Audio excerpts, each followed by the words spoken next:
Bray Wyatt was back once again this week on Friday Night SmackDown, and the mysteries continue. We've got QR codes, new characters, Uncle Howdy, psychiatric reports, promos, apologies, conditions. We're going to get into every single small detail, Easter egg, and much more. Plus, we've also got an update on Rey Mysterio when he's going to challenge for the Intercontinental Championship. Braun Strowman versus Omos is happening at Crown Jewel. Also is Drew McIntyre versus Karrion Kross inside of a steel cage. Sheamus is out of action, reportedly with an injury after the Bloodlines assault last night. Ronda Rousey will be defending the SmackDown Women's Championship next week. And what are these rumors about WWE working with GCW?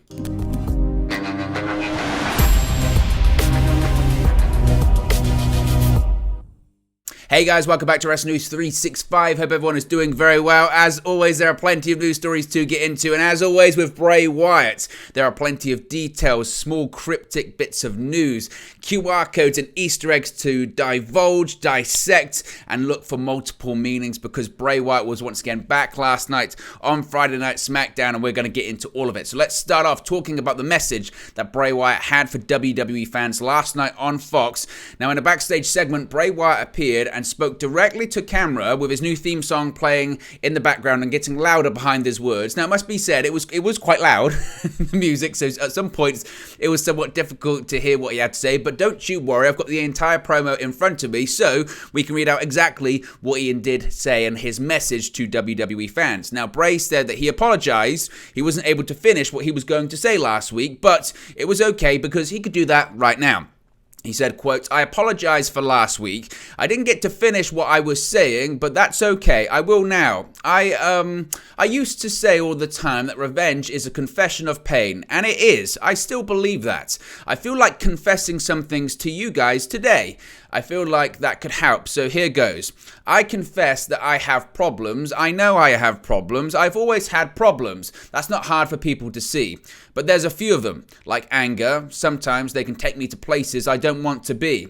Last time it took me to a place that I shouldn't have come back from. I really shouldn't have, but for whatever reason, I get chances. Chances that most people wouldn't get. But I confess that this time I was happy. I was content with it being over. I was okay with it being over. I wanted you to stop saying my name. I wanted you to leave me the hell alone, but I confess, I'm really glad that you didn't. I needed you. I needed all of you. You pulled the spears out of my ribs. You pulled me up. You told me what I was supposed to do without even having to tell me. And I'm thankful for that, because now I can see. I know who you are. I know what you want. I know what you're trying to do, but it won't work. I confess that along this journey, I'm going to do some horrible, horrible things, but I will never feel sorry for them. I'm just a servant now. I go where the circle takes me. Now, certainly, brilliant promo filled with so many different meanings, and we're going to get into that. But it's possible, and it was certainly revealed later on, that it wasn't the last of the Bray Wyatt story that was slated for last night's episode of Friday Night SmackDown on Fox. That must be said, as I mentioned, the promo itself was fantastic, but it didn't stop there, because later on in the evening, during the broadcast, we saw him once again, this evil, mysterious face, the new face of Bray Wyatt, which most people had assumed was Uncle Howdy, but don't think that maybe this mask is Uncle Howdy, because we may have actually been revealed who indeed is Uncle Howdy later on in the show. So we had a promo with this new version, this new mask appearing once again. Another spooky interjection by Uncle Howdy, or at least that is what the WWE is apparently calling that creepy mask backstage, and a phrase they recently filed a trademark for. But the QR codes are back, folks, because once Uncle Howdy, or this horrifying mask, was talking, we saw this QR code appear on the screen. Now, this QR code really goes down the rabbit hole, not the white rabbit, but certainly goes down the rabbit hole, because if you scan this QR code, it leads you to this, a health report. Yes, you can see it right on the screen now. It leads to this health report, and it's a faux psych report from a Department of Social Health Services for a patient named, you guessed it, Bray Wyatt. Now, the date of birth you can see on the screen is listed as Wyndham Rotunda's actual date of birth, which is May 23, 1987. Now, within the form, the client ID number is noted as 855-211-1333. Now, we're going to dig a little bit deeper on that in just a second, but we'll move on to the remainder of the report. It also notes that the psychosocial history of the patient is, quote, difficulty showing remorse or empathy, and conflict with social norms, with the other box listing disregarding or violating the rights of others. Of note, these are symptoms required for a diagnosis of antisocial personality disorder per the Diagnostic and Statistical Manual of Mental Disorders, the DSM-I. The other empty spaces on the form as well state the origin for the form are redacted, which is par for the course with, obviously, health matters are private, doctor-patient confidentiality, etc., etc. But let's go back to the client ID number. I noted that number there, 855-211-1333. Now, most social media sleuths, and this is why social media can be so much fun, noted that is not just a client ID, that's a phone number. What happens, let's find out what happens if you call that number and it gets really, really creepy. Now, the initial audio was a bit low on this, so I've boosted it, and shout out to the social media sleuths who did indeed call the number. Let's see what happens if you call that number.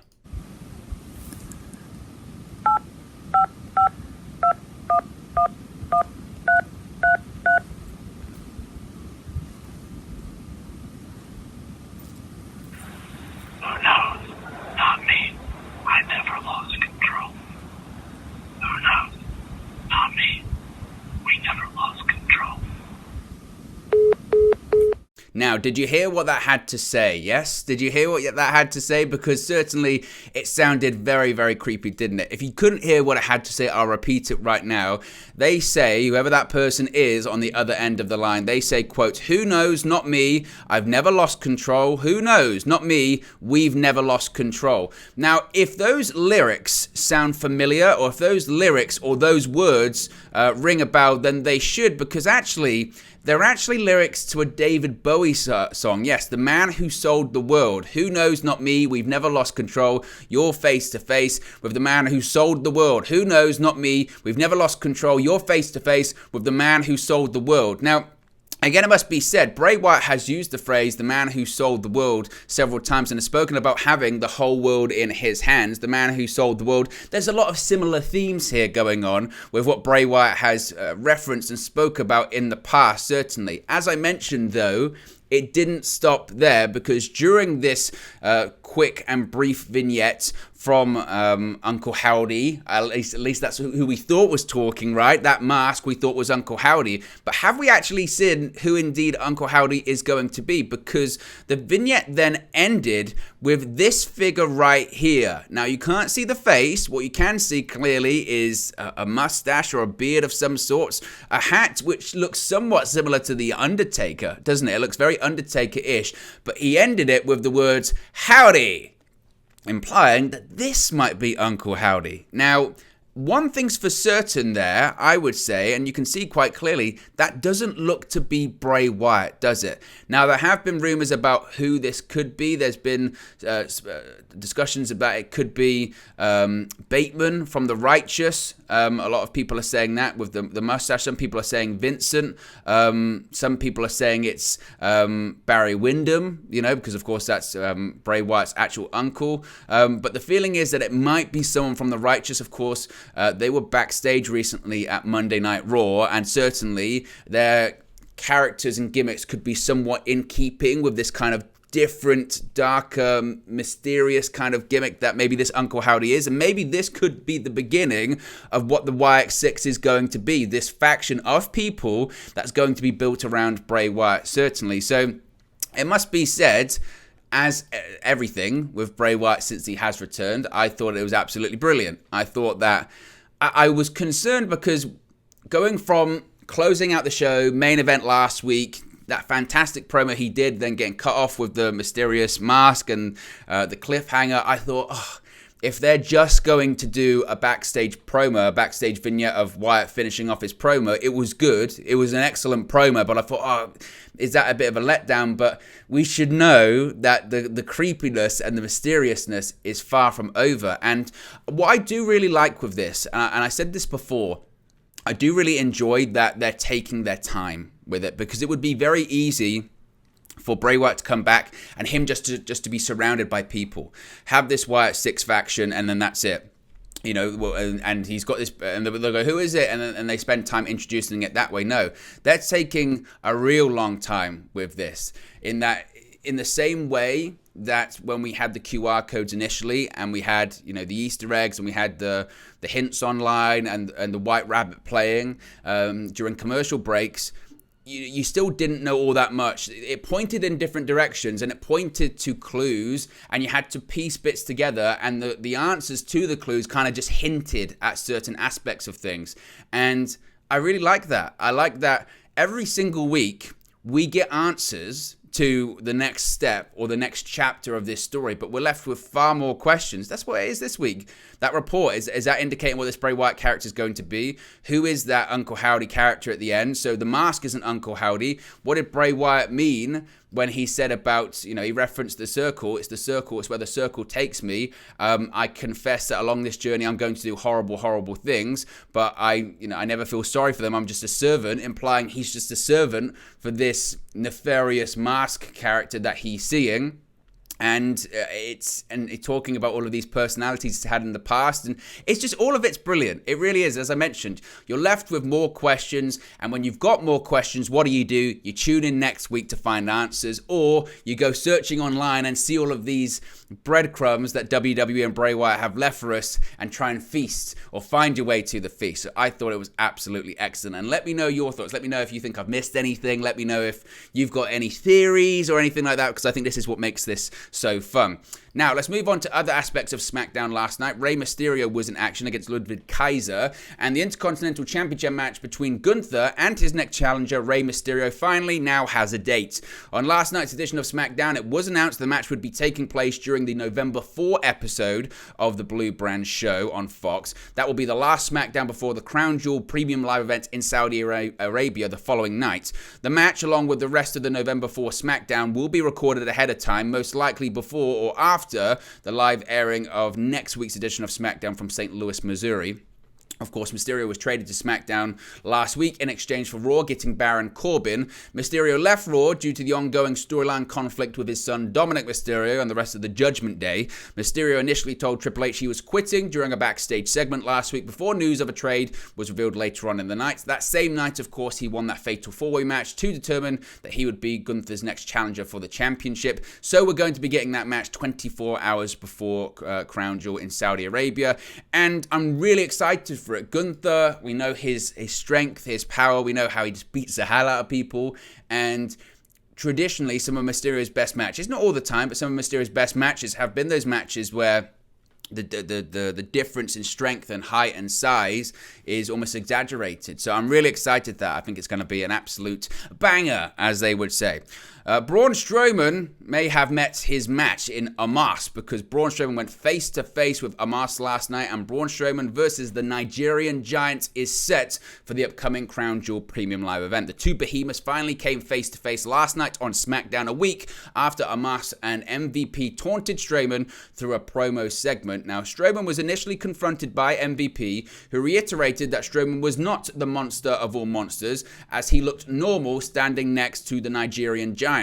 MVP then warned Strowman to stay away from Omos or risk being exposed by choosing to pick a fight with the Raw superstar. Strowman would ask MVP to put his theory to the test by challenging Omos to a match at Crown Jewel. MVP immediately accepted the challenge. MVP then introduced Omos, who quickly approached Strowman and stared him down. As Strowman began to engage in trash talk, Omos effortlessly shoved him out of the ring. However, Strowman would get back to his feet and taunt Omos by laughing and nodding his head. The segment ended with Omos yelling at Strowman as MVP backed him up the ramp. Now, it was quite funny because before Omos shoved Strowman, he did this like weird, it was almost Edge and Christian 5-second pose, like, and then he shoved him. It was bizarre. But talk about shot. That's such a good shot. You can see it right there. That is such a good shot, isn't it? Of this guy in Braun Strowman, who is a legitimate monster. He is a very big guy, a tall guy, and he is absolutely dwarfed by Omos there. It's incredible to see. It's a fantastic, as I mentioned, a fantastic visual. The match itself at Crown Jewel, I don't think is going to be all that great, if must be said. If Braun Strowman could pull a match out of Omos, I would be stunned. Strode isn't actually a bad worker as well for a guy his size. He's actually pretty decent in the ring, but I don't expect a classic by any stretch of the imagination. But it's not a match to be a fantastic match. It's a spectacle, isn't it? It's to sell tickets. Speaking of Crown Jewel, we now know that Drew McIntyre will face Karrion Kross, and a stipulation for the match has been announced. Drew McIntyre said in the backstage interview with Kayla Braxton last night, "We all agreed that this has to come to an end, and it will be at Crown Jewel, because it's going to be Drew McIntyre versus Karrion Kross inside of a steel cage." And of course, the steel cage stipulation comes after their strap match at Extreme Rules ended because of interference from Kross's wife and manager Scarlett. She entered the ring and prevented McIntyre from hitting Kross with a Claymore kick. With McIntyre distracted, Scarlett used some kind of pepper spray to blind him, allowing Kross to pick up the victory. Of course, last week on SmackDown, McIntyre crashed into him with a car in the parking lot to kick off the show, so they're going to be facing off in a steel cage. It's going to be interesting to see if Scarlett still does get involved in that one. I would suspect she probably might. They might still go down that route of her climbing into the cage. Bear in mind, Kross is like semi-supernatural sometimes, depending on what they want to do. So don't be shocked. Don't be shocked if Scarlett somehow gets into the cage. Then you would think logically McIntyre needs a win. He lost at Clash at the Castle. He lost at Extreme Rules. If he loses at Crown Jewel, that's 3 consecutive losses for the Scottish Warrior. However, they're still trying to build up Kross, potentially for a match at some point with Roman Reigns. So don't be shocked if Kross comes out of that one victorious as well. Last night, the show opened with Sheamus versus Solo Sikoa in a real excellent match. Sheamus just has fantastic matches. He really, really does. But after the match was done and Sikoa got the victory, the Bloodline attacked Sheamus and had a vicious attack on his already injured shoulder. After the show, WWE announced, quote, "Breaking due to the attack earlier tonight by the Bloodline, Sheamus has a non-displaced fracture near his elbow and is still under observation." Now, it's going to be interesting because you could argue this is planting the seeds or laying the foundation for some kind of factional warfare. If only we had a match where 2 factions could face off. Oh, I know, war games, as William Regal would say. So what we could see, and what I think we might have seen last night, is the foundation for the Brawling Brute, Sheamus, Butch, Rich Holland versus the Bloodline at